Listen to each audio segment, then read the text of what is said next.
పోటీ పరీక్షలలో ఆంగ్ల భాషకు సంబంధించినటువంటి వివరాలను మనం 1వ భాగంలో చూసాం.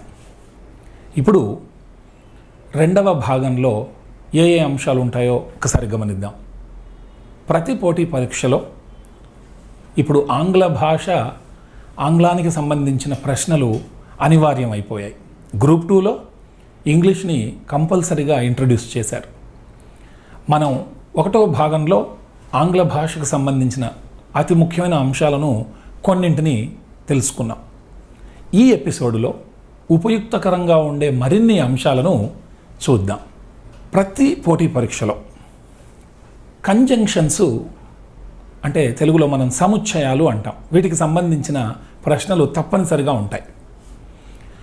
లోతుగా మనం ఈ సముచ్చయాల గురించి నేర్చుకుంటే ఎలాంటి పోటీ పరీక్షనైనా సులభంగా మనం ఎదుర్కోవచ్చు.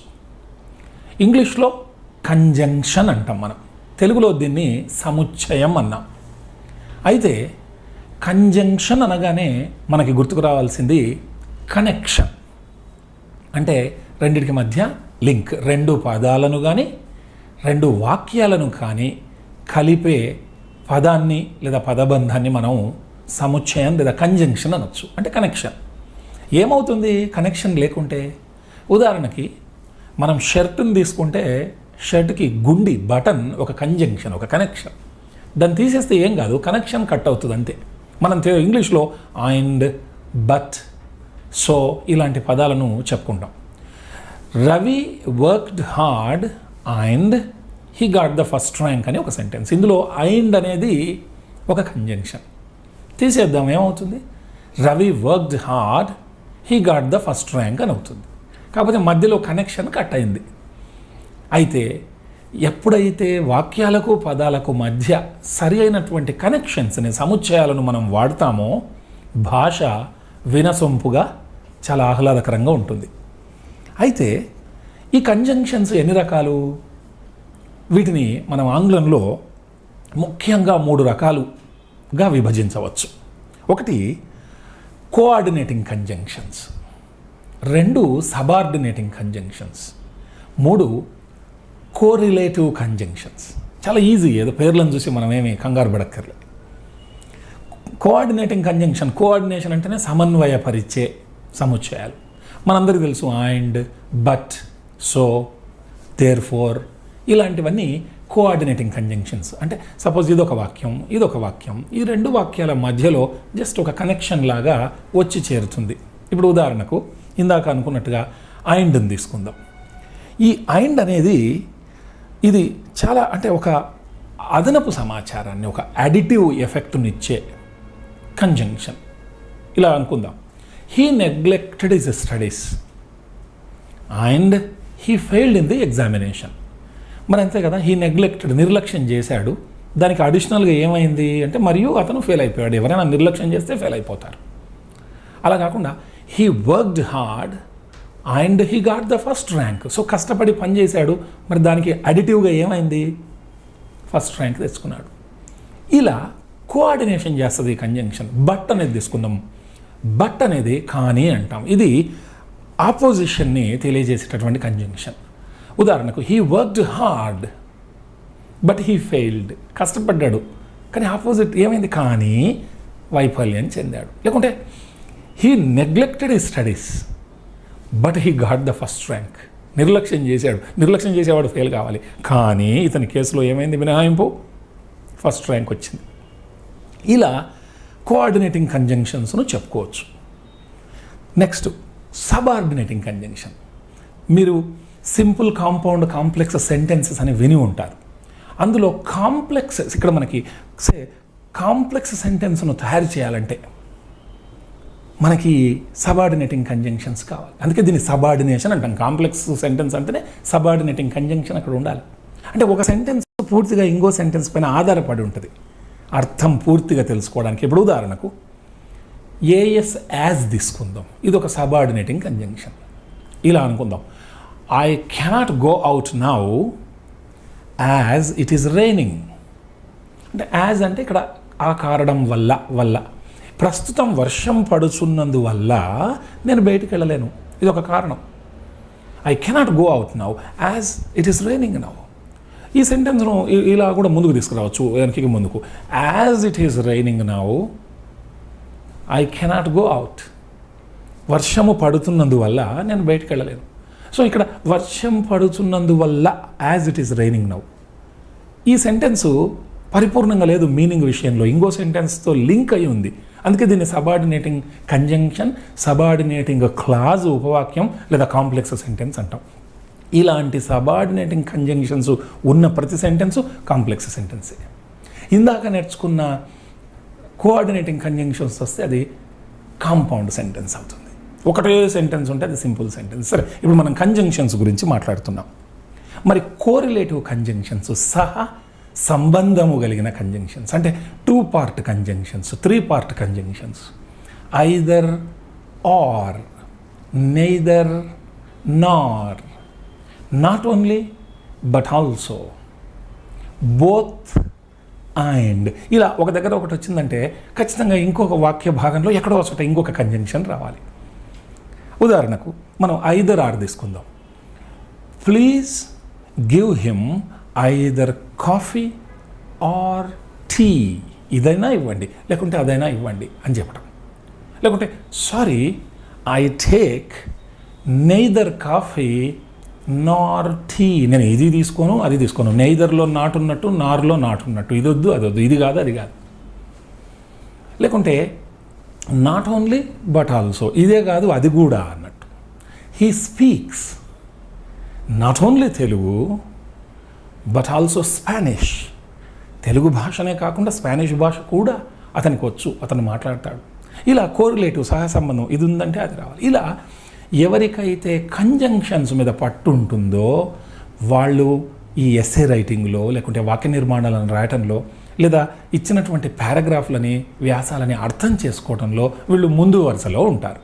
కాబట్టి మనందరం కూడా ఎన్ని ఉంటాయండి, మహా అయితే ఒక 50-60 కంజంక్షన్లు, మహా అయితే కష్టం మీద. అంటే 50-60 కంజంక్షన్లు మనం నేర్చుకుంటున్నాం అంటే 100-150 వాక్యాలను కలపగలుగుతున్నాం. ప్రతి 2 సెంటెన్సెస్ మధ్యలో ఒక కంజంక్షన్ వస్తుంది. ఎంత బాగుంటుంది. కాబట్టి అవి ఏమాత్రం కష్టమైనటువంటి అంశాలు కానే కావు. కంజంక్షన్ అంటేనే గుర్తుపెట్టుకోవాల్సింది కనెక్షన్. కనెక్షన్ తీసేస్తే ప్రమాదం కాదు, కానీ అర్థం కాస్త డీలింక్ అయిపోతుంది. కాబట్టి మనకి ఈ కోఆర్డినేటింగ్ కంజంక్షన్స్ లేదా సబార్డినేటింగ్ లేదా కోరిలేటివ్ కంజంక్షన్స్ని ఎవరైతే బాగా నేర్చుకుంటారో వాళ్ళకి ఈ పోటీ పరీక్షల్లో మార్కులనే కాకుండా సింపుల్ కాంపౌండ్ కాంప్లెక్స్ సెంటెన్సెస్ తయారు చేయడం, ఒక విషయాన్ని ఇంకో రకంగా సింపుల్ సెంటెన్స్ని అవసరమైతే కాంపౌండ్ కాంప్లెక్స్కో మార్చుకోవడానికి వీలవుతుంది. ఇప్పుడు ఉదాహరణకు ఒక వాక్యం చూద్దాం. This table is made of would. చెక్కతో తయారు చేశారు, కర్రతో తయారు చేశారు. దీన్ని సింపుల్గా మనము this is a wooden table అనొచ్చు. ఒకటే sentence, single sentence is a simple sentence. This is a wooden table. అలా కాకుండా ఒక కోఆర్డినేటింగ్ కంజంక్షన్ 2 వాక్యాలను కలపాలి. This is a table and it is made of would. This is a table and, చూడండి ఇది coordinating conjunction. And it is made of would, 2 వాక్యాలు వచ్చాయి. This is a table, it is made of wood, మధ్యలో and. ఇది coordinating conjunction, ఇది compound sentence. 2 simple సెంటెన్సెస్ని కలిపితే ఒక కంజంక్షన్, అది కాంపౌండ్ సెంటెన్స్. దీన్ని కాంప్లెక్స్ చేద్దాం. కాంప్లెక్స్ అంటే ఒక డిపెండెంట్ క్లాజ్ ఉండాలి, ఉపవాక్యం. This is a table which is made of wood, లేదా this is the table which is made of would.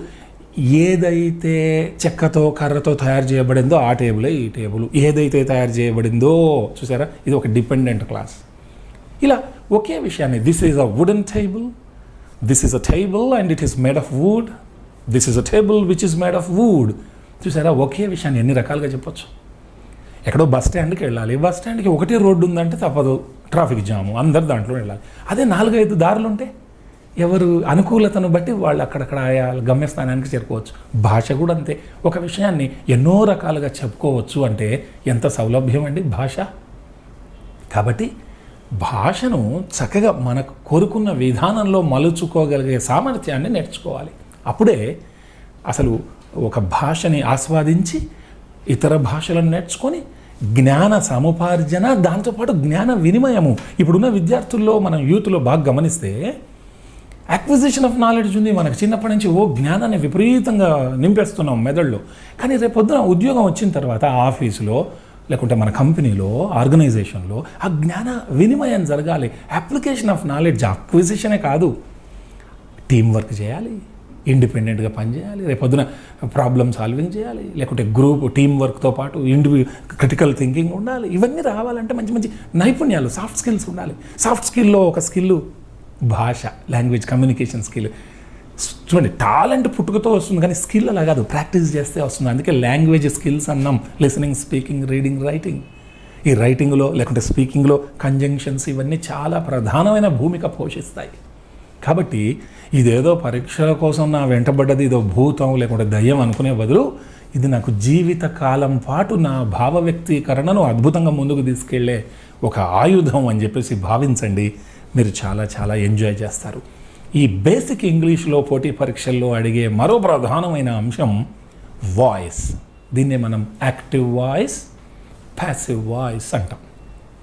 అంటే రెండు రకాలుగా, ఒక విషయాన్ని కర్తకు ప్రాధాన్యత ఇస్తూ చెబితే యాక్టివ్ వాయిస్ అని, కర్మకు ప్రాధాన్యత ఇస్తూ చెబితే దాన్ని ప్యాసివ్ వాయిస్ అని. అంటే సబ్జెక్ట్కి ప్రాధాన్యత ఇచ్చేది యాక్టివ్ వాయిస్, అదే ఆబ్జెక్టుకు ప్రాధాన్యత ఇస్తే అది ప్యాసివ్ వాయిస్. మరి అంటే మనం ఆల్రెడీ తెలుగులో అనుకున్నాం ఏంటి ఇప్పుడు అంటే మనం నేర్చుకున్నాం చిన్నప్పటి నుంచి కూడా. అతడు రవి ఒక పామును చంపాడు, ఒక పాము రవి చేత చంపబడినది, ఇది ప్యాసివ్ వాయిస్. కర్త ప్రాధాన్యం, రవి ఒక పామును చంపాడు. కర్మ ప్రాధాన్యం, పాము రవి చేత చంపబడింది. ఇదే మనం Rama killed Ravana, Ravana was killed by Rama, ఇలాంటి ఎగ్జాంపుల్స్ నేర్చుకున్నాం. అయితే మరి ఏంటి అసలు వాయిస్ యొక్క ఉద్దేశం ఏంటి, purpose of learning this chapter? చాలా సింపుల్. అర్థం మారకుండా, టెన్స్ మారకుండా ఒక విషయాన్ని కర్తకు ప్రాధాన్యత ఇస్తూనో లేదా కర్మకు ప్రాధాన్యత ఇస్తూనో ఇంకో రకంగా చెప్పుకోవటం. Without changing the tense and without changing the meaning, just by changing the positions of subject and object, expressing a sentence in two ways. ఎంత బాగుంది. ఇందాక అనుకున్నట్టు ఒక గమ్యస్థానానికి రెండు రోడ్లు ఉన్నాయనుకోండి, ఏదో ఒక మార్గంలో వెళ్ళొచ్చు. ఒకటే ఉందంటే అందరం తప్పదు, ట్రాఫిక్ జామ్.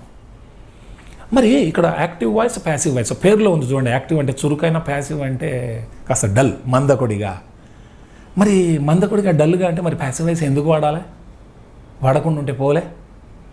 ప్యాసివ్ వాయిస్ వాడే సందర్భాలు వస్తాయి మన జీవితంలో. ముఖ్యంగా రెండు సందర్భాలు వస్తాయి. ఎప్పుడంటే నెంబర్ 1, మనకు సబ్జెక్ట్ ఎప్పుడో తెలీదు. ఒకసారి తెలియనప్పుడు అనివార్యంగా ఆబ్జెక్ట్తో వాక్యం స్టార్ట్ చేయాలి. ఇప్పుడు ఫలానా వాళ్ళ ఇంట్లో దొంగలు పడ్డారట, వస్తువులు పోయినాయి. అప్పుడు మనం ఏమంటాం, అదే ఎక్స్, వై, జెడ్ అనే వ్యక్తులు ఆ ఇంట్లో దొంగతనం చేశారంటామా? ఇంట్లో ఇల్లుని దోచుకున్నారు, ఇంట్లో దొంగలు పడ్డారు అంటాం. సబ్జెక్ట్ తెలియకపోతే ఆబ్జెక్ట్తో మొదలు పెడతాం, ఆ ఇల్లుని మొదలు పెడతాం, ఇంట్లో దొంగలు పడ్డారని. అంటే when you don't know the subject, ఆబ్జెక్ట్తో చెప్పాలి. అప్పుడు ప్యాసివ్ వాయిస్ కావాలా? రెండో సందర్భం, మనకు తెలుసు ఒకసారి సబ్జెక్ట్, కానీ ఆబ్జెక్ట్కి అధిక ప్రాధాన్యత ఇచ్చే సందర్భాలు ఎదురవుతాయి. ఫర్ ఎగ్జాంపుల్, మనుషులు వాళ్ళ నిరసన తెలియజేయడానికి అప్పుడప్పుడు ఏం చేస్తారంటే ధర్నాలు చేస్తారు, లేకుంటే నిరాహార దీక్షలు చేస్తారు, ఆమరణ నిరాహార దీక్షలు చేస్తారు, లేకుంటే పికెటింగ్ అంటారు, బాయ్కాట్ అంటారు. ఇవన్నీ నిరసనలు తెలియజేసే విధానాలు. అన్నీ మనుషులే చేస్తారు, మనకు తెలుసు. అయితే అక్కడెక్కడో ఏదో నిరసన జరుగుతూ ఉంటుంది. ఎవరన్నా అడుగుతారు, ఏమవుతుందంటే ఎక్స్, వై, జెడ్ అనే మనుషులు అందరూ ఇలా చేస్తున్నారు అంటామా? ధర్నా అవుతుందంటాం. రాస్తారోకో అయిందంటాం. అంటే మనకు మనుషులు చేస్తారని తెలిసినా అక్కడ ఏం జరుగుతుంది? Object becomes more important than the subject. మీరు ఆబ్జెక్ట్ని హైలైట్ చేయాలి, ధర్నా, బాయ్కాట్. అప్పుడు ప్యాసివ్ వాయిస్ అనివార్యం అవుతుంది. అయితే ఎవరికైతే టెన్సెస్ బాగా వస్తాయో, ప్రతి టెన్సు వాళ్ళకి యాక్టివ్ వాయిస్ నుంచి ప్యాసివ్ వాయిస్కి మార్చడం చాలా ఈజీగా వచ్చేస్తుంది. అంటే ముందు I eat a mango, I ate a mango, I shall eat a mango, I am eating a mango, I was eating a mango, ఇలా I shall be eating a mango. నేను simple present నుంచి future continuous దాకా అన్ని వాక్యాలు చెప్పా. అవి రావాలి ముందు. అవి రాకుండా ఏదో ప్రయత్నం చేద్దామంటే అసలు ఇట్లాంటి భాష లాంటి అంశాలకు షార్ట్కట్లు ఉండవు, ఉట్టిగా రాయేయటమే. అది చాలా బ్యాడ్. అసలు నిజంగా ఒక పోటీ పరీక్షకి తయారయ్యే విద్యార్థి అభ్యర్థి లక్షణం కానే కాదు, అది పిరికిదనం. అందుకే టెక్నిక్ కాదు, బిజినెస్ చేయడం నేర్చుకుందాం. వ్యాపారం మెళకువల తర్వాత నేర్చుకోవచ్చు. అలా ఇప్పుడు ఇక్కడ ఒక ఎగ్జాంపుల్ ఇచ్చాడు, మను టేక్స్ కాఫీ. ఇక్కడ సబ్జెక్టు ఏదో ఒకటి చేస్తూ ఉంది, అదే టేకింగ్ కాఫీ. దీని ప్యాసివ్ వాయిస్లో కాఫీ ఈజ్ టేకెన్ బై మను అంటే something is done to the subject. ఇలా అర్థం మారకుండా, టెన్స్ మారకుండా, సబ్జెక్ట్ ఆబ్జెక్ట్ ప్లేసెస్ మార్చుకుంటూ ఒక విషయాన్ని రెండు రకాలుగా చెప్పడం. అయితే కొన్ని మినహాయింపులు ఉన్నాయండి వాయిస్లో. ఫ్యూచర్ కంటిన్యూస్కి, ఏ పర్ఫెక్ట్ కంటిన్యూస్కి ప్యాసివ్ వాయిస్ను మనం చెయ్యం. ఉదాహరణకి I shall be eating a mango అంటే ప్యాసివ్ వాయిస్ అనగానే a mango will be being eat అని ఇట్లాంటివి ఉండవు. పరీక్షల్లో సాధారణంగా అడగరు, అడిగినా there is no passive voice to such a sentence. Be being, been being ఇలాంటివి పక్కపక్కన వచ్చే వాక్య నిర్మాణాలను అసౌకర్యంగా ఉంటుంది ప్రయోగంలో అని లేదని చెప్పుకుంటాం. కాబట్టి అన్ని వాక్యాలకు ప్యాసివ్ వాయిస్ ఉండదు. బట్ చాలా ఇంట్రెస్టింగ్ టాపిక్ ఇది. ఒక అభ్యర్థి తన భాషా పాఠవనంలో ఇది ఒక మంచి టర్నింగ్ పాయింట్. ఎవరికైతే యాక్టివ్ వాయిస్ ప్యాసివ్ వాయిస్ మీద మంచి పట్టు ఉంటుందో వాళ్ళు నిజంగా కూడా ట్రాన్స్లేషన్లో కానీ వాక్య నిర్మాణాల్లో ఏ పోటీ పరీక్షలో అయినా చాలా బాగా భాషని ఆస్వాదించగలిగే దిట్టలుగా తయారవుతారని చెప్పుకోవచ్చు. ఇంకొక ప్రధానమైన అంశం పోటీ పరీక్షల్లో నరేషన్. నరేషన్ అంటే direct indirect speech, reported speech. నిజానికి ఒక విషయాన్ని మనం రెండు రకాలుగా చెప్పొచ్చు. ఇప్పుడు ఒక వ్యక్తి ఎక్కడో ఒక ఇంట్లో ఉండి అతను ఏమంటాడంటే, అతను ఇలా అనొచ్చు, something like this, I write a letter, నేను ఒక ఉత్తరం రాస్తాను అని అనిండొచ్చు.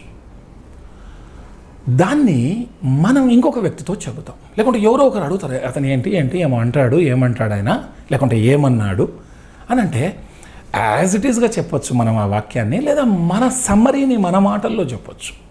ఇప్పుడు మీరు అతనితో ఐ రైట్ ఏ లెటర్ అని అతను అంటున్నాడండి అనొచ్చు, లేకుంటే తాను ఒక ఉత్తరాన్ని రాస్తాడట, ఆ విషయాన్ని చెబుతున్నాడు అని మనం సమ్మరీ చెప్పొచ్చు. ఉన్నదన్నట్టుగా నేను ఒక ఉత్తరం రాస్తా అంటాడతను, అన్నాడతను ఇలా చెప్పొచ్చు. లేకుంటే తాను ఒక ఉత్తరాన్ని రాస్తాడట అది అంటున్నాడండి ఇలా చెప్తాం. అయితే ఎప్పుడైతే మనం ఇలా ఇండైరెక్ట్గా రిపోర్టెడ్ స్పీచ్లో చెబితే కన్ఫ్యూజన్ ఉండదు. ఇప్పుడు నేను ఒక ఉత్తరం రాస్తాను అని అంటే ఆయన రాస్తాడా, నేను రాస్తానా, ఇంతకీ వినేవాడు ఏం అర్థం చేసుకోవాలా? కాబట్టి ఇది ముఖ్యంగా జర్నలిస్టులకి భలే ఉపయోగకరంగా, ఎందుకంటే రిపోర్టర్ అంటాం జర్నలిస్ట్ని. రిపోర్టెడ్ స్పీచ్ అంటే సమ్మరీని తెలియజేయటం. ఒక విషయాన్ని ఒరిజినల్ మాటల్లో, వక్త చెప్పిన ఒరిజినల్ మాటల్లో చెప్పడం ఒక్కోసారి అనివార్యం, ప్రధానం అవుతుంది. ఇంకో సందర్భంలో దాన్ని ఇండైరెక్ట్గా సమ్మరైజ్ చేయడం కూడా ముఖ్యమవుతుంది. మనం అందుకే కొన్ని ముఖ్యమైన quotations, untouchability is a sin says Gandhi అంటాం. అంటే ప్రధానమైనటువంటి ముఖ్యులు చెప్పిన మాటల్ని అతి ముఖ్యంగా మనం హెల్త్ ఈజ్ వెల్త్ అంటాం. ముఖ్యమైన విషయాలని బాగా కొటేషన్స్ రూపంలో గుర్తుపెట్టుకుంటాం. అయితే ఇక్కడ రెండు విషయాలు. ముందు ఈ డైరెక్ట్ ఇండైరెక్ట్ స్పీచ్ రావాలి, నేర్చుకోవాలి అనుకునే వాళ్ళకి ముందు వాక్య నిర్మాణాలు తెలియాలి. అంటే వాక్యాలు ఎన్ని రకాలు? Declarative sentence, interrogative sentence, imperative sentence, exclamatory sentence. ముందు వాక్య నిర్మాణాలు రావాలి. ఇప్పుడు అక్షరాలు వస్తే సెంటెన్సెస్ వస్తాయి, సెంటెన్సెస్ తర్వాత పారాగ్రాఫ్లు, ఎస్సేలు వస్తాయి. అక్షరాలే రాకుండా సెంటెన్స్లు, పారాగ్రాఫ్లు, ఎస్సేలు ఎలా వస్తాయి? అందుకు ముందు ఇప్పుడు he said to me, I right a letter. ఇక్కడ హీ సెడ్ టు మీ అనేది మనం చెబుతున్నాం. ఐ రైట్ ఎ లెటర్ అని కొటేషన్స్లో అతను చెప్తాడు, అతను చెప్పిన మాటను. అయితే ఇక్కడ కొటేషన్స్లో ఉండింది ఏ వ్యక్తి అయితే వక్త అంటాడో లేదా అన్నాడో ఆ మాటలు యాజ్ ఇట్ ఈజ్గా, దాని ముందు మనం చెబుతున్నాం. ఈ వాక్యంలో ఒక క్రియ ఉంటుంది, ఆ చెప్పిన వ్యక్తి వాక్యంలో ఒక క్రియ ఉంటుంది. ఆ చెప్పిన వ్యక్తి అంటే ఐ రైట్ ఎ లెటర్, అందులో ఆ కొటేషన్స్ మధ్యలో ఆ వక్త యొక్క ఒరిజినల్ మాటలు ఉంటాయి. అందులో ఉండే వర్బును రిపోర్టెడ్ వర్బ్ అంటాం. మనం చెప్పే హీ సెడ్ టు మీ, ఇందులో మనం చెబుతున్న వాక్యంలో ఉండే క్రియను రిపోర్టింగ్ వర్బం. అంటే ఎవరికైతే రిపోర్టింగ్ వర్బు, రిపోర్టెడ్ వర్బు వీటి యొక్క స్వభావ రీతులు బాగా అర్థమవుతాయో, లేదా కొటేషన్స్లో ఉన్నది డిక్లరేటివ్ సెంటెన్సా, ఇంటరాగేటివా, ఇంపరేటివా, ఎక్స్క్లమేటరీయా, ఈ వాక్యాల రీతులు ఇది ఏదో వినడానికి టెక్నికల్గా ఏదో డిక్లరేటివ్, ఇంటరాగేటివ్, ఇంపరేటివ్ అని చాలా ఈజీ. అది డిక్లరేటివ్ అంటే ఉట్టి ప్రవచనం, ఇంటరాగేటివ్ అంటే ప్రశ్న, ఇంపరేటివ్ అంటే ఓ రిక్వెస్ట్, కమాండ్, ఎక్స్క్లమేటరీ అంటే ఆశ్చర్యం. చాలా ఈజీ. సో ఈ రిపోర్టింగ్ వర్బ్ ఎలా ఉంది, లేకుంటే ఆ సెంటెన్స్ టైప్ ఏంటి, ఆ టైప్, ఈ రెండింటి మధ్యలో ఇండైరెక్ట్ స్పీచ్ను చెప్పుకోవచ్చు.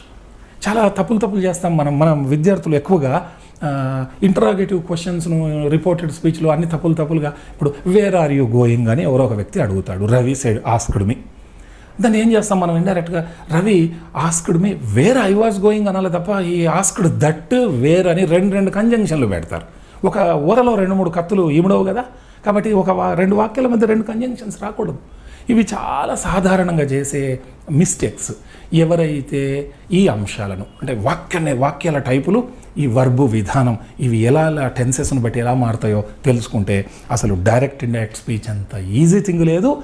ఇందాక చెప్పుకున్నట్టు వాయిస్లో లాగా ఒక వ్యక్తి యొక్క లాంగ్వేజ్ కాంపిటెన్స్ పెరుగుతూ ఉంది, అది మంచిగా అవుతుందంటే అందులో reported speech, direct indirect speech కూడా ఆ వ్యక్తికి ఎంత బాగా వస్తుందో ఆ భాష పైన అంత పట్టు వస్తుందని చెప్పటం నిర్వివాద అంశం. తర్వాత ఏ పోటీ పరీక్ష తీసుకున్నా క్వశ్చన్ ట్యాగ్స్ పైన కొన్ని ప్రశ్నలు ఉంటాయి మనకి. క్వశ్చన్ ట్యాగ్ అంటే తోక, క్వశ్చన్ ట్యాగ్ అంటే తోక ప్రశ్న. చాలా సింపుల్. ఒక సెంటెన్స్ ఇస్తారు, సెంటెన్స్ ఇచ్చి మాతో ఏకీభవించవయ్యా మేము చెప్పిన దాంతో అని దాని అర్థం. క్వశ్చన్ ట్యాగ్ యొక్క ఉద్దేశం ఏంటంటే, ఎగ్జామ్లో డిక్లరేటివ్ సెంటెన్స్ ఇస్తాడు, సంథింగ్ హీఈస్ రవి అని ఇచ్చి ఏదో రాంగ్ క్వశ్చన్ ట్యాగ్ ఇస్తాడు, లేదా మనల్ని అడుగుతాడు తోక ప్రశ్న తయారు చేయండి. హీఈస్ రవి అంటే మనం ఈజంట్ హీ అంటాం. హీ ఈజ్ నాట్ రవి అని ఏదో నెగిటివ్ సెంటెన్స్ ఈజ్ హీ అంటాం. ఇలా ఈ చివర్లో ఈజ్ హీ, ఇజంట్ హీ ఇలాంటి తోక ప్రశ్నలని ఇంగ్లీష్లో మనం క్వశ్చన్ ట్యాగ్ అంటాం. ఇది చాలా simple, sweet, quite interesting also. అయితే చాలామందికి ఈ క్వశ్చన్ ట్యాగ్స్ యొక్క తీరుతెన్నులు చాలా సింపుల్ అయినా కూడా పొరబడుతుంటారు. అయితే వీటికి కొన్ని మినహాయింపులు ఉన్నాయి. ఫస్ట్ గుర్తుపెట్టుకోవాల్సింది ఏంటంటే, క్వశ్చన్ ట్యాగ్స్ చాలా ఈజీ. మ్యాక్సిమం పోటీ పరీక్షల్లో విధిగా వీటి మీద ప్రశ్నలు ఉంటాయి. తర్వాత మన జవాబు, వాడు డిక్లరేటివ్ ఒక సెంటెన్స్ ఇస్తాడు, అది పాజిటివ్ ఉండొచ్చు, నెగిటివ్ ఉండొచ్చు, మనం తోక ప్రశ్న తయారు చేయాలి. ఈ తోక ప్రశ్న క్వశ్చన్ ట్యాగ్ మినిమం 2 పదాలు, మ్యాక్సిమం 3 పదాల్లో ఉంటుంది అంతే. మినిమం 2 పదాలు, మ్యాక్సిమం 3 పదాలు. ఆ 3వ పదం ఎందుకు వస్తుందంటే ఆ నెగిటివ్ అయినప్పుడు ఎన్ఓటీ నాట్ను మనం వాడతాం. ఇది ఒకటో అంశం. 2, ఆ నెగిటివ్ నాట్ అనేది N' రూపంలో షార్ట్ ఫామ్లో ఉండాలి. Isn't it, is not it కాదు, ఇజంట్ ఇట్ ఆ షార్ట్ ఫామ్ రూపంలో ఉండాలి. అతని పరీక్షలో అడిగిన వాక్యం పాజిటివ్ ఉంటే ట్యాగ్ నెగిటివ్లో వస్తుంది. ఒకవేళ వాడు ఇచ్చిన వాక్యం నెగిటివ్లో ఉంటే ఆన్సర్ పాజిటివ్గా ఉంటుంది. He is not a person, he is not a person, is he, he is a person, isn't he. ఒకవేళ ఇచ్చిన వాక్యంలో మనిషి పేరు వచ్చినా మనం మనిషి పేరును ట్యాగ్లో రాయకూడదు, సర్వనామాన్ని రాయాలి. Suppose Venkatesh is a president అన్నప్పుడు మనం ఇజంట్ హీ అనాలి తప్ప ఇజంట్ వెంకటేష్ అనకూడదు, తప్పవుతుంది అప్పుడు. సో ప్రొనౌన్స్నే వాడాలి ట్యాగ్స్లో. మినిమం 2 పదాలు, మ్యాక్సిమం 3 పదాలు. మినిమం 2 పదాలు ఎందుకు వస్తుందంటే ఇచ్చిన వాక్యం నెగిటివ్లో ఉంటే ఇక్కడ నాట్ రాదు. 3 పదాలు ఎందుకు వస్తుందంటే అది పాజిటివ్లో ఉంటే ఇక్కడ నాట్ వస్తుంది. తర్వాత క్వశ్చన్ మార్క్ కంపల్సరీ పెట్టాలి క్వశ్చన్ ట్యాగ్కి. ఇలా తర్వాత ఐకి మినహాయింపు ఉంది. ఇప్పుడు suppose I am a teacher అన్నప్పుడు ఐ యామ్ అ టీచర్కి am not I, am I not అనే కంటే కూడా ఆరంట్ ఐ, ఎయింట్ ఐ, ఇవి మినహాయింపులు. ఐకి ఎక్సెప్షనల్ కేస్. మీరు ఐ యామ్ అ టీచర్ అన్నప్పుడు ఆరంట్ ఐ అనాలి క్వశ్చన్ ట్యాగ్, లేకుంటే ain't I, AIN' ain't I అనాలి తప్ప యామ్ నాట్ ఐ ఇలా అనకూడదు. ఇలా చిన్న మినహాయింపులతో ఈ క్వశ్చన్ ట్యాగ్స్ నేర్చుకుంటే తప్పనిసరిగా మన మార్కులు మన ఖాతాలో పడిపోతాయి. వీటికి ప్రాక్టీస్ చేయడం, సాధన చేయడం, ప్రాక్టీస్ షీట్స్ మాత్రమే శరణ్యం. కొంచెం అండర్స్టాండ్ చేసుకోవాలి. అండ్ రిమెంబర్, మ్యాక్సిమం 3 పదాలు, మినిమం 2 పదాలు. 3 పదాలు ఎప్పుడు వస్తాయి? సెంటెన్స్ పాజిటివ్లో ఉంటాయి. 2 పదాలు ఎప్పుడు వస్తుంది? క్వశ్చన్ ట్యాగ్ నెగిటివ్లో ఇచ్చిన వాక్యం ఉంటే. లాస్ట్కి క్వశ్చన్ మార్క్ పెట్టాలి. ఇందులో ప్రొనౌన్ మాత్రమే రావాలి ట్యాగ్లో, అంటే నౌన్ రాకూడదు. So simple as that. Next basic ఇంగ్లీష్లో 11వ అంశం, అంటే మనం 1వ ఎపిసోడ్ నుంచి చూసుకుంటే ఇది 11వ అంశం, వర్డ్ యూసేజ్ అంటే ఈడియమ్స్ అండ్ ఫ్రేజెస్. వొకాబులరీ పదజాలంలో అతి ముఖ్యమైన అంశాలు ఏంటంటే సినోనిమ్స్ సమానార్థాలు, యాంటోనిమ్స్ వ్యతిరేకార్థాలు, హోమోఫోన్స్ సమోచ్చరణ పదాలు సమాన ఉచ్చారణ కలిగిన పదాలు, ఫ్రేజెస్ లేదా ఫ్రేజల్ వర్బ్స్ క్రియాపదాలు, ఇడియమ్స్ అండ్ ఫ్రేజెస్ ఇడియమ్స్ అంటే జాతీయాలు. ఈ ఇడియమ్స్ తర్వాత ఫ్రేజల్ వర్బ్స్ ఈ రెండు ఆంగ్లం మాతృభాషగా లేని వాళ్ళకి కష్టం. సినోనిమ్స్ యాంటోనిమ్స్ హోమోఫోన్స్ ప్రపంచంలో అందరికీ ఈజీగా వస్తాయి. ఆంగ్లం మాతృభాషగా కలిగిన వాళ్ళకి ఫ్రేజల్ వర్బ్స్ ఇడియమ్స్ చాలా ఈజీగా వస్తాయి, ఎందుకంటే వాళ్ళ రక్తంలోనే కలిసి ఉంటుంది అది ఆ భావ వ్యక్తీకరణ. మనకి అంటే ఇంగ్లీష్ మన మదర్ టంగ్ కాదు కాబట్టి ఈ phrasal verbs idioms and phrases ఇవి కొంచెం కష్టం.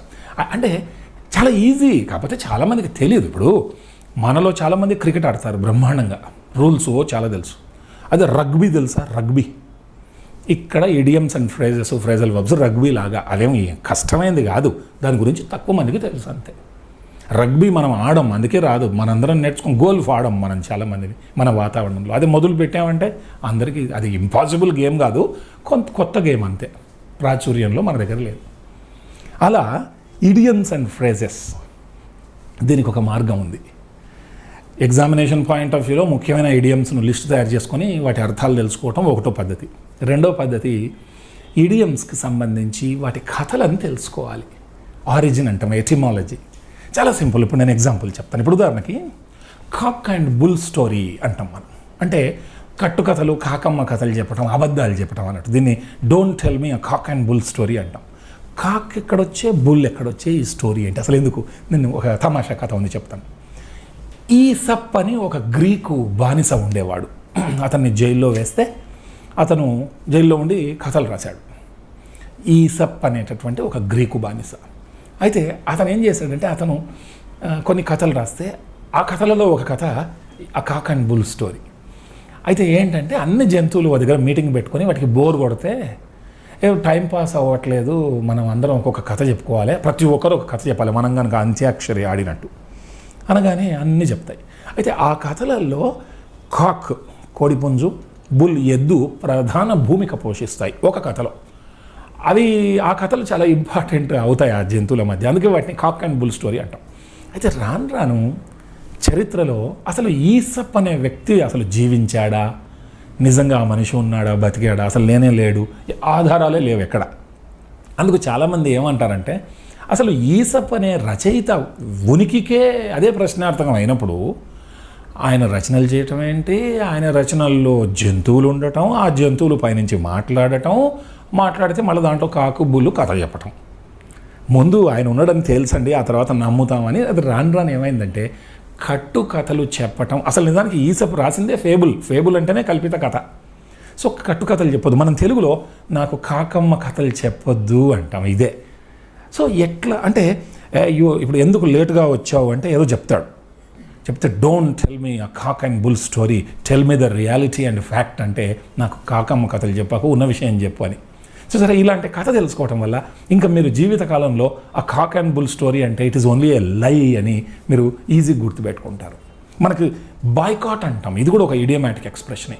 వినుంటారు మీరు, ఈరోజు క్లాసెస్ బాయ్కాట్ చేశారు అని. కానీ బాయ్కాట్ అంటే ఏంటి చాలామంది తెలియదు. ఎందుకబ్బా ఒక నిరసన తెలియజేయటాన్ని బాయ్కాట్ చేయడం అంటాం. అయితే దీనికి కూడా ఇంగ్లాండ్లో ఒక ల్యాండ్ లార్డ్ ఉండేవాడు, భూస్వామి. ఆయనకు భూములు 100 ఎకరాలు 1000 ఎకరాలు ఖాళీగా ఉండేవి. బీద రైతులు ఎంతోమంది ఉండేవాడు. అవి అలాగే బీడు భూముల్లాగా ఉండేవి. ఈ బాయ్కాట్ అనే వ్యక్తి ఒక ఆయన చార్ల్స్ కనింగ్హామ్ బాయ్కాట్ ఆయన పేరు. ఈ ల్యాండ్ లార్డ్ దగ్గరికి వచ్చి, సార్ ఏంటి మన భూములు అట్లా పెట్టారంటే ఏం చేస్తామండి అంటే, కాదు సార్ మనం ఇది రైతులకు ఇద్దాం అంటే, రైతులు మనకి రెంట్ పే చేయలేరు అంటే, నేను చూసుకుంటాను సార్, నాకు ఉద్యోగం ఇవ్వండి అని ఈయన మేనేజర్ అవుతాడు ఆయన కింద. అయిన తర్వాత ఈయన రైతుల దగ్గరికి వెళ్ళి, మీకెందుకు మేము ల్యాండ్ ఇస్తాం చేసుకోండి అంటే, మేము పూర్ రైతులమండి అని వాళ్ళు చెప్తారు. పర్వాలేదండి తక్కువ రెంట్కి ఇచ్చేస్తాం పట్టండి అని అందరితోటి డాక్యుమెంట్ రాయించుకుంటాడు ఈ బాయ్కాట్. మేము చెల్లిస్తాము అమౌంట్ అని. వాళ్ళు కౌలుకి ఇచ్చేస్తారు ఆ ల్యాండ్స్. కొన్నిసార్లు ప్రకృతి విపత్తులు వస్తాయి, వాళ్ళు డబ్బు చెల్లించలేరు, చూసి చూడనట్టుగా కొన్ని రోజులు నడుస్తుంది. రాను ఏమవుతుందంటే రైతులకు నిజమైన కష్టాలు వచ్చినప్పుడు బాయ్కాట్ సహించడు, చాలా స్ట్రిక్ట్గా తయారై మా డబ్బులు మాకు ఇవ్వండి అంటే ఇవ్వలేమండి అని రైతులు. ఇవ్వాల్సిందే, మీరు బాండ్ పేపర్ మీద రాశారు కదా అని ఒత్తిడి చేసి వాళ్ళ జంతువులను లాక్కోవటం, వాళ్ళ పంటను రాత్రిపూట కట్ చేసేయటం, ఇలాంటివి ఎన్నో అరాచకాలు చేస్తాడు. వీళ్ళంతా ఒక సమాఖ్యగా ఏర్పడతారు. రైతులు మనస్ఫూర్తిగా వేడుకుంటారు, అయ్యా మేము కట్టలేకపోతున్నాము ఈ రెంట్ అని.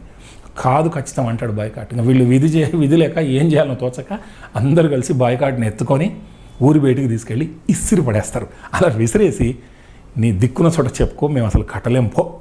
చూసారా, అసలు ఇతన్నే వాళ్ళు నిరసన తెలియజేస్తూ అతన్ని గెంటేశారు. వాళ్ళ యొక్క అయిష్టాన్ని, కోపాన్ని ప్రదర్శించారు. ఇంకా రాను ఈ ఇన్సిడెంట్ ఏదైతే ఉందో నిత్య జీవితంలోకి వచ్చి ఒక వ్యక్తి లేదా కొంతమంది నిరసన తెలియజేస్తే విద్యార్థులు వాళ్ళకి ఇబ్బందులు ఉన్నాయి, ఈరోజు క్లాసెస్ బాయ్కాట్ చేశారట అంటే వాళ్ళ యాంగర్ని తెలియజేసి వాళ్ళ అయిష్టాన్ని ప్రదర్శించడం అనేది భాషలో సెటిల్ అయింది. ఇంకా ఇప్పుడు మీరు మర్చిపోతారా ఈ బాయ్కాట్ అనే పదం ఎలా వచ్చిందంటే? ఇలా చాలా చాలా ఈజీ అండి. ఇప్పుడు ఎప్పుడైతే హెవీ రెయిన్ పడుతుంటే it is raining cats and dogs out side అంటాం. అంటే హెవీ రెయిన్, భారీ వర్షం వచ్చినప్పుడు it's raining cats and dogs. Cats dogs పడటం ఏంటి వానలో? మరి ఫ్రాగ్స్ పడ్డాయన్నా ఇంత అందం నీళ్లకు కప్పలకు సంబంధం ఉంది, అది కూడా అసాధ్యమే. దానికి కూడా ఒక చక్కని నార్వే దేశం నుంచి ఒక కథ ఉందండి. నార్వే దేశస్తులు సముద్రయానంతో వర్తక వ్యాపారాలు చేసి జీవిస్తారు. ఒకప్పుడు ఎక్కువగా జీవించేవారు. అయితే వీళ్ళు ఏం చేసేవాళ్ళు అంటే ఎప్పుడైతే సముద్రయానం జరుగుతూ ఉంటే ఒకసారి నెలలు ప్రయాణం చేసేవాడు. తుఫాన్ వచ్చేటప్పుడు ఏం చేసేది, వీళ్ళు ఆ షిప్ని అక్కడే సముద్రంలో ఆపి లంగరు వేసి యాంకరు ఇంకా ఎక్కడ పోకుండా అక్కడే ఉండేవాళ్ళు. ఒక్కోసారి కొన్ని రోజుల పాటు కదలకుండా ఉండాలి, అంత అల్లకల్లోలంగా ఉంటుండే కడలి సముద్రం. అప్పుడు వీళ్ళు ఏం చేశారంటే అనాది నుంచి కూడా మనిషి ఈ ప్రకృతి వైపరీత్యాల కోసం తప్పించుకోవడానికి జంతువులపైన ఆధారపడేవాడు. కుక్క భూకంపం వస్తుందంటే వాసన పసిగడుతుంది, పిల్లి కూడా అంతే. వర్షం వస్తుందంటే ఇవి వాసన పసిగట్టి జంతువులు చిత్రమైన అరుపులు అరవటం మనం వింటాం. ఎందుకంటే వాటికి ఆల్ఫాక్టరీ లోబ్స్, ఘ్రాణనాడులు చాలా షార్ప్గా ఉంటాయి వాటికి. అయితే ఈ నార్వే దేశస్తులు ఏం చేసేవాళ్ళు అంటే పిల్లులను, కుక్కలను వాళ్ళ వెంట పడవల్లో తీసుకెళ్ళేవాడు. తుఫాను తర్వాత ఇలాంటి అల్లకల్లోలమైన సముద్రంలో బీభత్సాలు వచ్చినప్పుడు ఈ జంతువులు పిల్లులు గమనించి మ్యావ్ మ్యావ్ అనటం, కుక్కలు బావు అనటం ఇలా జరగటం వల్ల వీళ్ళు వెంబడే యాంకరింగ్ వేసి రక్షించుకునేవాళ్ళట. అయితే రాను వాళ్ళ ప్రాణాలను కాపాడుతున్నాయి కాబట్టి ఈ పిల్లిని గాలి దేవతగా, కుక్కను నీటి దేవతగా రాను సింబాలిక్గా వీళ్ళు ప్రార్థించడం జరిగింది. మరి గాలి విపరీతంగా వచ్చి నీళ్లు విపరీతంగా వర్షం రూపంలో వస్తే ఏంటది? అదే కదా తుఫాన్ అంటే. అందుకే ఎవరైనా నార్వే దేశంలో ఏంటి బయట వర్షం పడుతుందంటే వర్షం ఏంటి, స్వయాన మన గాలి దేవతలు, నీటి దేవతలే పైనుంచి పడుతున్నారు, వెళ్ళి చూడు అని it is raining cats and dogs అనడం ఆనవాయితీ.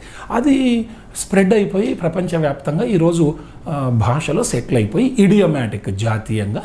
అంటే దానికి ఒక సర్ఫేస్ మీనింగ్ ఉంటుంది చూడడానికి, ఏదో క్యాట్స్ అండ్ దాని ఇన్నర్ మీనింగ్ మనకి ఇంపార్టెంట్, అంతరార్థం. So it is raining cats and dogs అంటే ఇట్ ఈస్ రైనింగ్ హెవీలీ. మరి ఈ కథ మీరు విన్నాక ఇంకెప్పుడైనా మర్చిపోతారా? ఇలా భాషకు సంబంధించిన పలు అంశాలని ఎలా ఆస్వాదించాలి అనేది మనకు తెలిస్తే అసలు అది పోటీ పరీక్షనే కాదు, అది ఒక మంచి ఎంజాయ్మెంటు అని నా ఉద్దేశం.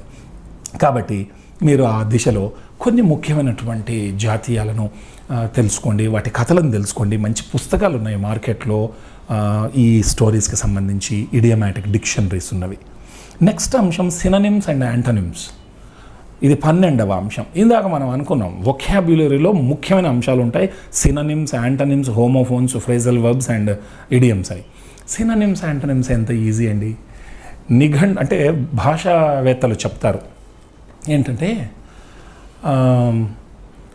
ఎంపిక చేసిన 3000 పదాలు కనుక మనకు తెలిస్తే ఈ ప్రపంచం అంతా తిరిగి అద్భుతంగా మన మనసులో ఉండే భావాలను వ్యక్తీకరించి అసలు ఏదైనా you can communicate your feelings like anything. 3000 పదాలు మనకు తెలిసి ఉండాలి. అయితే మనం కనుక ఆంగ్ల సాహిత్యాన్ని, చరిత్రను గమనిస్తే 30,000 పదాలు తెలిసి షేక్స్పియరు నంబర్ 1 స్థానంలో, జాన్ మిల్టన్ 8,000 పదాలు చురుకుగా వాడి 2వ స్థానంలో ఉన్నట్టు చారిత్రక ఆధారాలు చెబుతాయి. ఇప్పుడు దాని పరిధి పెరిగింది, ఆధునిక పరికరాలు వచ్చేసాయి కాబట్టి నేర్చుకునే తీరుతెన్నులు చాలా మార్పు వచ్చేసింది. కాబట్టి ఎప్పుడు అలాగా అదే సత్యంగా ఉంటుందని కాదు, everything is static and changeable and dynamic. కాబట్టి ఇక్కడ మనకి సినోనిమ్స్, యాంటనిమ్స్ను మనం నేర్చుకోవడానికి ఇప్పుడు చాలా పద్ధతులు వచ్చాయి, మొబైల్ ఫోన్స్ వచ్చాయి, అందులో ప్రొనౌన్సియేషన్ అన్నీ ఉన్నాయి. అయితే ఇంగ్లీష్ టు ఇంగ్లీష్ మీనింగ్స్ను మనం నేర్చుకోవాలి. చాలామంది గ్రామీణ విద్యార్థులు ఏం చేస్తారంటే సినోనిమ్స్ నీకు అర్థాలు తెలుసా అంటే తెలుగు అర్థం చెప్తారు. ఇప్పుడు హస్బెండ్ అంటాం, హస్బెండ్ అంటే ఏంటంటే వెంటనే ఏమంటాడు, భర్త అంటాడు. అలా కాదు, హస్బెండ్ అంటే మేల్ స్పౌస్ అని చెప్పగలగాలి. అదే వైఫ్ అనగానే ఫీమేల్ స్పౌస్ అనాలి, అంతే తప్ప హస్బెండ్ అనగానే భర్త, అది ఎవరు అడుగుతారు? నువ్వు ఎగ్జామ్లో నేను భర్త అని అడుగుతాడా ఎవడైనా? హస్బెండ్ అంటే దాని మీనింగ్ చెప్పమంటాడు ఇంగ్లీష్ టు ఇంగ్లీష్. మనందరికీ TO2 అంటే తెలుసు, కు అంటాడు, కానీ ఇంగ్లీష్ టు ఇంగ్లీష్ మీనింగ్ ఎంతమందికి తెలుసు? ఎంత సింపుల్ అంటే 2 అంటే ఇన్ ద డైరెక్షన్ ఆఫ్, ఆ దిశలో. ఇప్పుడు నేను అంట I'm going to the bus stand అని, అంటే I'm going in the direction of bus stand అని, అప్పుడు అది సినానిమ్ అవుతుంది. యాంటనేమో వ్యతిరేక అర్థం, చాలా ఈజీ. ఇప్పుడు లాంగ్ అంటే షార్ట్ అంటాం, టాల్ అంటే అది కూడా షార్ట్ అంటాం, లేకుంటే బ్రేవ్ అంటే టిమిడ్ అంటాం.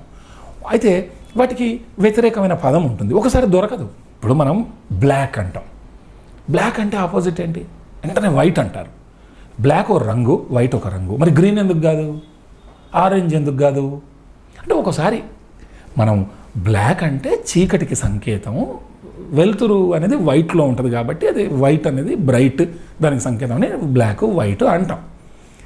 కాంట్రాస్ట్ ఉన్నది ఏదైనా ఒకసారి. ఇప్పుడు అంతెందుకండి, ఇప్పుడు నా చేతిలో పేపర్ ఉంది, నేను పేపర్ అని దీనికి వ్యతిరేక పదం రాయమంటా, ఏం రాస్తాం? బుక్ అంటారా, లేకుంటే ఇంకేదైనా ఫోన్ అంటారా, ఏమంటారు? పేపర్కి వ్యతిరేక పదం చాలా కష్టం.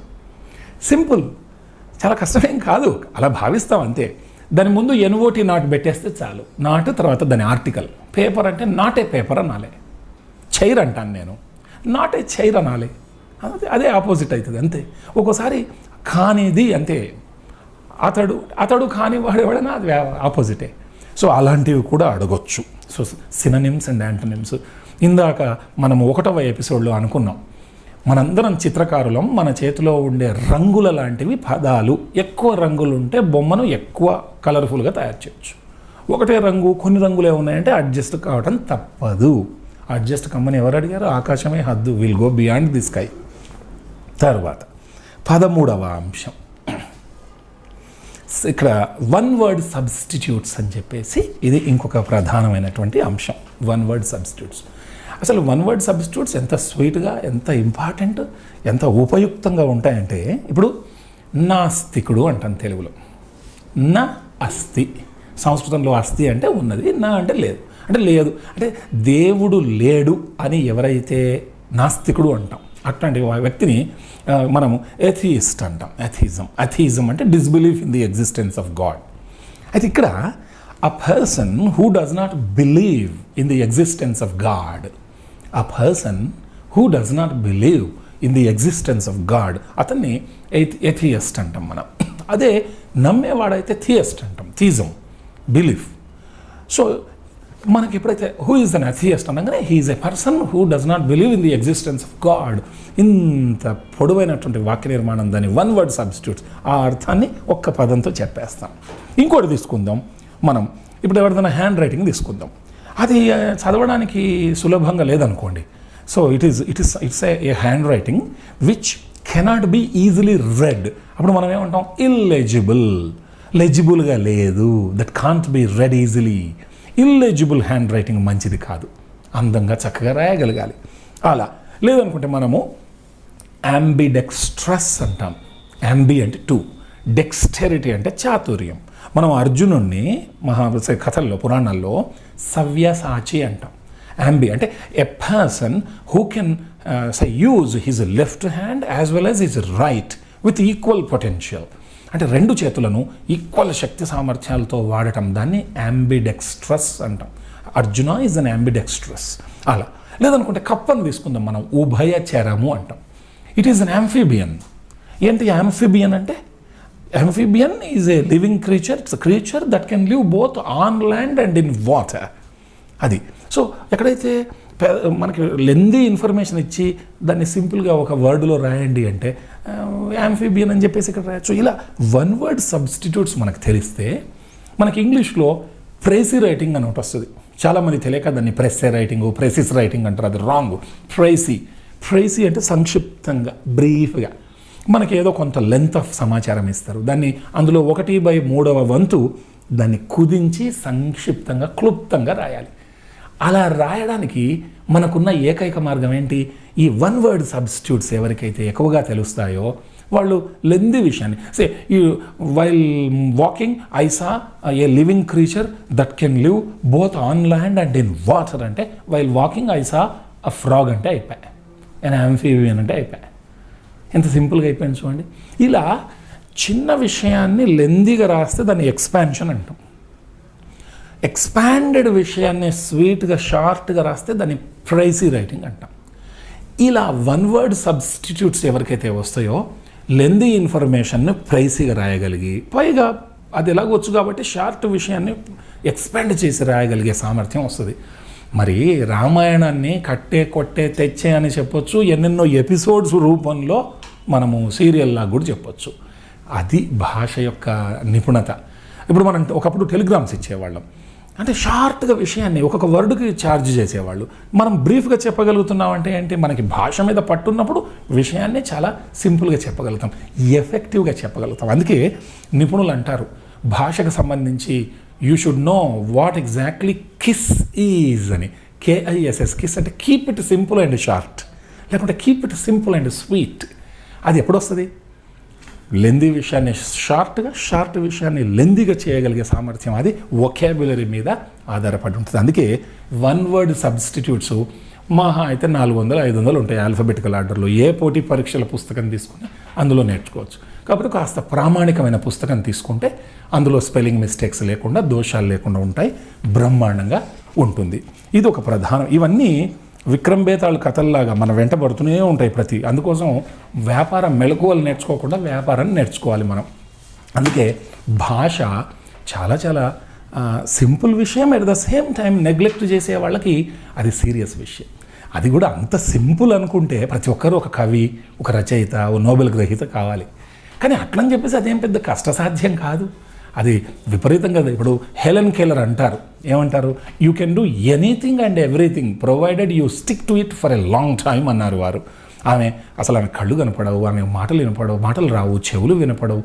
Greatest professor from America Helen Keller ఏమన్నారు చూడండి, మనం గొప్పవాళ్ళం కావాలంటే మేధావులం కాక్కర్లే, యావరేజ్ బిలో యావరేజ్ అయినా సరే పదే అదే రిపిటేటివ్గా చేస్తూ ఉంటే. అందుకే మీరు చరిత్రను చదవండి, యావరేజ్ మనుషులు, మామూలు బిలో యావరేజ్ మనుషులు ఎవరైతే ఉత్సాహంతో నింపుకుంటారో, నిత్యం ఉత్సాహంతో నింపుకున్న వాళ్ళే ఈరోజు గొప్ప వాళ్ళై చరిత్రలో తమకంటూ కొన్ని పేజీలను నింపుకున్నారు. మనం ఈ విషయానికి వచ్చేద్దాం. ఇంకా 14వ అతి ముఖ్యమైన అంశం బేసిక్ ఇంగ్లీష్లో multiple meaning words and dual answers. అంటే అక్కడ రెండు పదాలు ఫిట్ అవుతాయి, ఆ ఫిల్ ఇన్ ద బ్లాంక్ కావచ్చు, అక్కడ రెండు విషయాలు.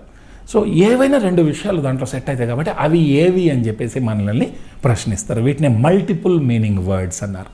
లేకుంటే డ్యూయల్ అంటే 2 ఆన్సర్స్, డ్యూయల్ ఆన్సర్స్.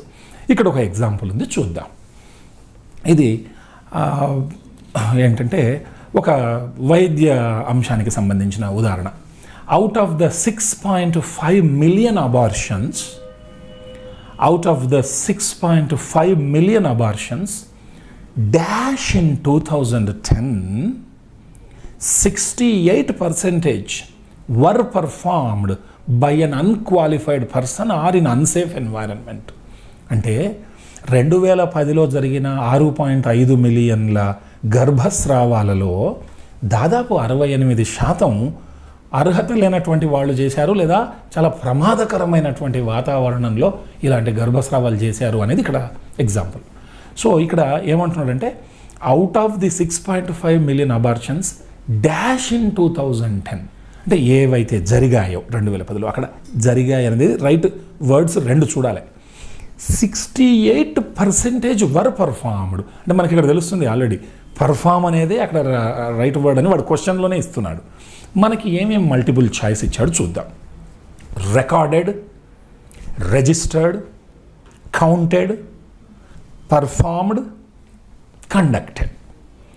రికార్డెడ్ అంటే అబార్షన్స్ రికార్డ్ కావు, అబార్షన్స్ను రిజిస్టర్ చేయరు, అబార్షన్స్ను కౌంట్ చేయం, ఇక్కడ చివరిగా పర్ఫార్మ్డ్ ఉంది, కండక్టెడ్ ఉంది. Yes, abortion can be performed, it can be conducted. అది కాక వాడు క్వశ్చన్లోనే ఇచ్చాడు 68% వర్ పర్ఫార్మ్డ్ అని. సో అది ఒక రైట్ ఆన్సర్. ఇంకోటి దాని సినానిమ్ అయి ఉంటుంది. సో ఇక్కడ మనకి చివరిలో ఉన్నటువంటి 2 అంటే డి అండ్ ఈ కరెక్ట్ ఆన్సర్స్. ఇది డ్యూయల్ ఆన్సర్స్ అంటే ఇచ్చిన జవాబులలో 2 ఫిట్ అవుతాయి. ఆ రెండింటిని కనుక మనం గమనిస్తే చాలా ఈజీగా ఆన్సర్ రాయొచ్చు. ఇంకొక ఎగ్జాంపుల్ చూద్దాం. ఇక్కడ ఒక వ్యక్తి ఏదో జాబు, మంచి బ్యాంకు జాబుకు ఎంపిక అయ్యాడట. ఏమైంది ఆ ఉదాహరణ చూద్దాం. మీరు 2 జవాబులు పసిగట్టాలి. Mister John has been dash for the top job at the ADB bank. Mister John has been dash for the top job at the ADB bank. వాడు ఏమేమి మనకి ఇక్కడ ఆప్షన్స్ ఇస్తున్నాడు. షార్ట్ లిస్టెడ్ అంటే జాన్ హ్యాస్ బిన్ షార్ట్ లిస్టెడా, John has been selected, John has been appointed, questioned, approved. అంటే ఇక్కడ అతను ఒక పెద్ద టాప్ జాబ్కి బ్యాంకులో షార్ట్ లిస్టెడ్, ఎస్, ఎంపిక చేసిన అతి కొద్ది మందిలో ఇతను ఒకడు ఉండింటాడు. లేదా సెలెక్టెడ్, ఎంపిక అయి ఉంటాడు. అందుకని for the appointed for the top job ఉండదు. లేదా క్వశ్చన్డ్, ప్రశ్నించడం ఏంటి, ఇంటర్వ్యూలో అడుగుతారు. అప్రూవ్డ్, మనుషులను ఎప్పుడు కూడా అప్రూవ్ చేయరు, విషయాలనే అప్రూవ్ చేస్తారు. కాబట్టి ఇక్కడ right answer he has been short listed, he has been selected. ఇలా డ్యూయల్ ఆన్సర్స్ని మనం చెప్పుకోవచ్చు. ఇవే కాకుండా ఆర్టికల్స్ చాలా ప్రధానమైన అంశం. ప్రతి పోటీ పరీక్షలో ఆర్టికల్స్. అసలు ఇంగ్లీష్లో ఆర్టికల్ అంటే లిటిల్ జాయింట్ అని అర్థం. చాలామందికి అ అండ్ ద గురించే తెలుసు. అయితే చాలామంది విద్యార్థులకు సరే ఈ 3 ఆర్టికల్స్ బాగుంది, అ అండ్ ద. ఇవే కాకుండా SOME, సమ్ అనే దానిని ఆనరరీ ఆర్టికల్ అంటారు ఇంగ్లీష్లో, గౌరవ ఆర్టికల్. ఈ 3 రాకపోతే ఒకసారి అది వస్తుంది. అఫ్కోర్స్ పోటీ పరీక్షల్లో అడగరు, అది వేరే విషయం. ఈ సమ్ అనే దాన్ని అంటే మీరు అ అండ్ ద అనకపోతే ఖచ్చితంగా ఆ ప్లేస్లో సమ్ వాడేది ఉంటుంది. ఇప్పుడు ఉదాహరణకు I have some idea about this అంటే I don't know how much or how many అన్నప్పుడు ఇది వాడతాం. I have an idea, I have the idea అనకుండా అది ఎంతనో మనకు తెలియనప్పుడు, అస్పష్టంగా ఉన్నప్పుడు సమ్ వాడతాం. ఈ సమ్ అనేది అవసరమైతే ప్రశ్నలో ఎనీగా అవతారం ఎత్తుతుంది. Do you have any idea about this అంటాం. Do you have some idea అనకూడదు. అదే నెగిటివ్ ఆన్సర్ చెప్పేటప్పుడు sorry I have no idea about this అంటాం. అంటే దీన్ని బట్టి సమ్ అనేది గౌరవ ఆర్టికల్ అయితే ఎనీ అనేది దాని కజిను, నో అనేది కూడా దాని కజినే. ఇవన్నీ కజిన్స్. అంటే నాణానికి అవతల వైపులో సమ్, ఎనీ, నో. ఇవే కాకుండా ఒకసారి అసలు మనం ఆర్టికల్ వాడమండి. ఇప్పుడు నేను అంటాను బర్డ్స్ ఫ్లై అంటాను. బర్డ్స్ ముందర ఏం ఆర్టికల్ వాడా? ఏది వాడలే. దీనికి ఇంగ్లీష్లో ఒక పేరు ఉంది, జీరో ఆర్టికల్ అని. ఏది వాడకపోతే అది జీరో ఆర్టికల్ అట. దానికి ఒక సందర్భం ఉంది. నా ఉద్దేశంలో ఆల్ అనే అర్థం ఉంటే 100% నేను ఏ ఆర్టికల్ వాడకూడదు. బర్డ్స్ ఫ్లై అంటే నేను జీరో ఆర్టికల్ వాడుతున్నా, అంటే ఆల్ బర్డ్స్ ఫ్లై అని అర్థం. ఇలా ఆర్టికల్స్ను బాగా నేర్చుకోవాలనుకునే వ్యక్తికి అ అండ్ దనే కాకుండా some, any, no, zero article గురించి కొద్ది జ్ఞానం ఉండాలి. అది చాలా ఈజీ. ఇలా నేర్చుకోవాలనుకునే వాళ్ళకి ఫొనెటిక్స్ అంటే ఇంగ్లీష్లో ఉండే 44 శబ్దాల గురించి ఐడియా ఉంటే చాలా ఈజీ. ఇంగ్లీష్లో ఉన్న AEIO అనే 5 అక్షరాలు ఉన్నాయి, కానీ 20 శబ్దాలు ఉన్నాయి ఇంగ్లీష్లో. చాలామంది విద్యార్థులకు తెలియదు. 5 మాత్రమే నేర్చుకుంటాడు, అందుకే ఎగ్జామ్లో కష్టమవుతుంది. 24 హల్లు శబ్దాలు ఉన్నాయి, కాన్సనెంట్ సౌండ్స్. 21 లెటర్స్ ఉన్నాయి. సో మనం సౌండ్స్ ఇంపార్టెంట్. ఇక్కడ సౌండ్స్ నేర్చుకోవాలి. వారం రోజులు కష్టపడితే అలవోకగా నేర్చుకొని అసలు ఇంగ్లీష్లో సైలెంట్ లెటర్స్ ఎందుకు ఉంటాయి, దాన్ని కుడ్ అని ఎందుకు చదవాలి, కుల్డ్ అని ఎందుకు అనకూడదు, వుడ్ ఎందుకు అనాలి, వుల్డ్ ఎందుకు అనకూడదు, ఇవి చాలా ఈజీగా నేర్చుకోవచ్చు సైలెంట్ లెటర్స్. సో ఆర్టికల్స్ అనేది ఒక ఇంట్రెస్టింగ్ చాప్టర్. దాన్ని ఫస్ట్ THE ఎక్కడ వాడాలి వాడకూడదు, దాని తర్వాత హ్యాన్ ఎక్కడ వాడాలి, అచ్చు శబ్దాలు ఎక్కడ, హల్లు శబ్దాలు ఎక్కడ, మినహాయింపులు ఏంటి, చాలా ఈజీగా నేర్చుకోవచ్చు. దీనికి ప్రాక్టీస్ చాలా ముఖ్యం. అంటే కొన్ని ప్రాక్టీస్ షీట్స్ తీసుకొని కాస్త ఫండమెంటల్ బేసిక్ నాలెడ్జ్ కొంత తెలుసుకొని ఏ ఎక్స్పర్ట్ దగ్గర కూర్చున్నా సరే నేర్చుకోవచ్చు. అయితే కొన్ని ఎక్స్పర్ట్స్ మాత్రమే వివరించే అంశాలు ఉన్నాయి అందులో. ఇప్పుడు మనకి ప్రొనౌన్సియేషన్ తీసుకోండి. ఇప్పుడు మనం దోసకాయను స్పెల్లింగ్ ప్రకారంగా చూస్తే కుకుంబర్ అంటారు చాలామంది, కానీ తప్పది. Cucumber. The curry in my house today is cucumber అనాలి. పూడ్చి పెట్టడాన్ని BURY అంటాం. చాలామంది తెలుగు మీడియం విద్యార్థులు బరీ అంటాం. నో, దాన్ని బెరీ అని చదవాలా. Bury spelling BURY, pronunciation bury. చూడండి, బెరియల్ గ్రౌండ్ అట్లా. సో బరీ కాదు. ఈ ప్రొనౌన్సియేషన్కి సంబంధించి కొన్ని అంటే ప్రపంచ భాషలు 2 రకాలు. మన భాషలు ఏంటంటే ఇండియన్ లాంగ్వేజెస్ ఫోనిక్ లాంగ్వేజెస్, ఎట్లా స్పెల్లింగ్ రాస్తే ఎట్లా పలకాలి. తెలుగు, తాకేత్వం, లాకు కొమ్ము, గాకు కొమ్ము, తెలుగు. ఇంగ్లీష్ అలా కాదు, ఇది నాన్ ఫోనిక్ లాంగ్వేజ్. అంటే ఆ రాసే స్పెల్లింగ్కి ప్రొనౌన్సియేషన్కి సంబంధం ఉండదు. మీరు క్యారెక్టర్ అనే పదం తీసుకోండి, దాంట్లో సిహెచ్ చూడండి, క్యా. మషీన్లో సిహెచ్ ఉంది, ష. చీపులో సిహెచ్ ఉంది, చ. అన్నిట్లో సిహెచ్ సిహెచ్ సిహెచ్. ఉదయ క్యారెక్టర్లక మషీన్ల ష, చీప్లో చ. మన తెలుగులో అట్లా కాదు, చా వస్తే చానే పలుకుతాం. ఇలా నాన్ ఫోనిక్, ఫోనిక్ లాంగ్వేజెస్. మనం ఫోనిక్ లాంగ్వేజ్కి అలవాటు పడ్డాం కాబట్టి స్పెల్లింగ్ ఎట్లా రాస్తే అట్లా పలకాలని ట్రై చేస్తాం. కానీ భాషలు ఎట్లాంటిది, ఒకటి హెలికాప్టర్, ఒకటి కారు. మీరు కారు బ్రహ్మాండమైన ఛాంపియను, అంత మాత్రాన హెలికాప్టర్ వస్తుందని లేదుగా. మీకు హెలికాప్టర్ బ్రహ్మాండంగా వచ్చు, అంత మాత్రాన కారు నడపాలని లేదుగా. భాషలు కూడా అలాంటివే. మీరు అడగొచ్చు, అట్లా సార్ తెలుగు బాగా వచ్చినోడు హిందీ మాట్లాడతాడు, హిందీ బాగా వచ్చినోడు మలయాళం మాట్లాడతాడు, లేకుంటే కన్నడ మాట్లాడతాడు. నేను చెప్పేది ఏంటంటే, కారు బాగా వచ్చినోడికి జీప్ వస్తుంది, జీప్ వచ్చినోడికి ఇంకేదో మారుతి కారు వస్తుంది, అది వచ్చినోడికి ఇంకేదో సఫారీ కారు వస్తుంది. కానీ కారు బాగా వచ్చినోడికి రైలు వచ్చని ఎవరైనా చెప్పారా? లేకుంటే ట్రైను బ్రహ్మాండంగా వచ్చినోడికి షిప్ నడపడం వచ్చిందని చెప్పారా? ఇవే భాషలు అంటే. నీకు రైలు విమానం నడపడానికి వస్తే నీకు రాకెట్ ఈజీగా వస్తుంది, లేదా హెలికాప్టర్ ఈజీగా వస్తుంది. సో ఇలా ప్రపంచ భాషల్లో కొన్ని తీరుతెన్నులు ఉన్నాయి. అవి కష్టం కావు, అదో type. They are typical. Difficult కాదు, టిపికల్. అదో టైపు. ఆ టైపును నేర్చుకోవాలి అంతే. అప్పుడు భాష ఈజీగా ఉంటుంది. టెన్సెస్ ఉన్నాయి. చాలామంది విద్యార్థులకు టెన్సెస్ రావు, టెన్స్ అయిపోతారు, భయపడిపోతారు. ఎంత ఈజీ అండి టెన్సెస్. సరే, చాలా అంటే భాషావేత్తగా చెప్పాలంటే ఇంగ్లీష్లో 2 టెన్స్లు ఉన్నాయి, ప్రజెంట్, పాస్ట్. అలా ఇలా అని కన్ఫ్యూజ్ అయితే ఓకే, 12, 16 చెప్పుకోవచ్చు వాక్య నిర్మాణాలు. కానీ ఎంత స్వీట్గా, I sing a song, I sang a song, I shall sing a song, I am singing a song, I was singing a song, I shall be singing a song, I have sung a song, I had sung a song, I shall have sung a song, I have been singing a song, I had been singing a song, I shall have been singing a song. నన్ని simple present, simple past, simple future, present continuous, past continuous, future continuous, present perfect, past perfect, future perfect, present perfect continuous, past perfect continuous, future perfect continuous. ముందు ఇవి రావాలి.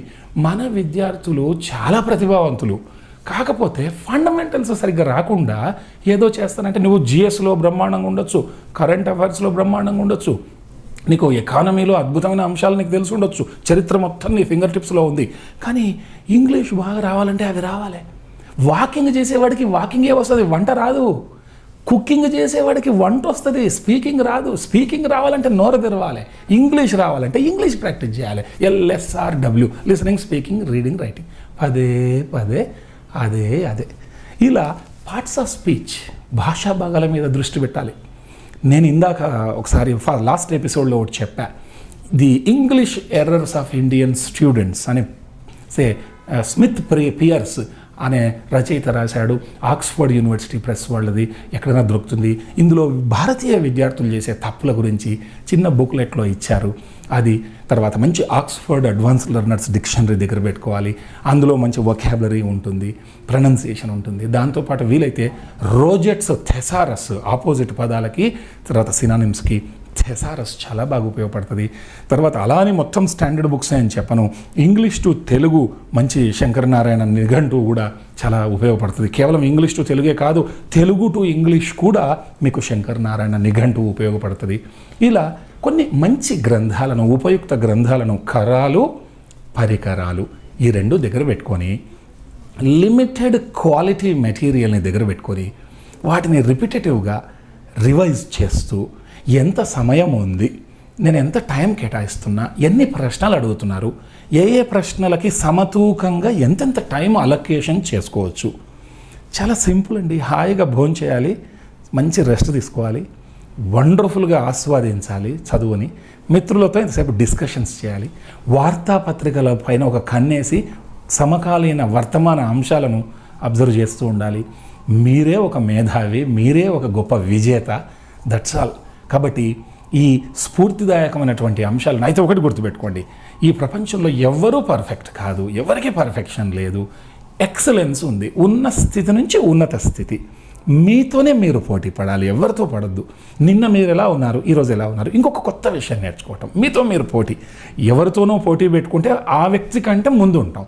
మీతో మీరు పోటీ పెట్టుకుంటే ఇంకా అసలు మీరు ఎక్కడో ప్రపంచం మన వెనకాల ఉంటుంది. అందుకే ఒక గొప్ప సంగీత విద్వాంసుడిని లేదా ఒక గొప్ప క్రికెటర్ని మీరు ఆడిన మ్యాచులలో, మీ సంగీతంలో అద్భుతమైనటువంటి మ్యాచ్ లేదా సంగీతం ఏది అంటే ఆ వ్యక్తి చెప్పాడట, నా నెక్స్ట్ మ్యాచ్, నా నెక్స్ట్ సాంగ్ అని. అట్లా అంటే నా తడాక చూపిస్తాను చూడండి నా తర్వాత మ్యాచ్లో అని. చూసారా, అతనితో అతనే పోటీ పడాలి. అలా మీతో మీరు పోటీ పడితే అది ఆంగ్లం కావచ్చు, ఇంకేదైనా సబ్జెక్ట్ కావచ్చు, అప్పుడు మీరే ఎక్స్పర్ట్ అవుతారు, నిపుణులు అవుతారు. ఆ దిశలో మీరు ముందుకు కొనసాగాలని, తర్వాత తప్పులు చేసినా భయపడకుండా స్వామి వివేకానంద చెప్పినట్టు తప్పు చేయడం తప్పు కాదు, ఆ తప్పును సరిదిద్దుకోకపోతే తప్పు. కాబట్టి చేసిన తప్పుల నుంచి మనము గుణపాఠాలు నేర్చుకొని వాటిని రిపీట్ చేయకుండా ముందుకెళ్ళి మీరందరూ విజేతలుగా నిలవాలని మన టీవీ చేస్తున్న ఈ కృషిని లేకుంటే ఈ సేవను అందరూ అద్భుతంగా వాడుకొని రాణించాలని ఆశిస్తూ మీ వంగీపురం శ్రీనాథాచారి. విజయీ భవ. ప్రేక్షకులకు నమస్కారం.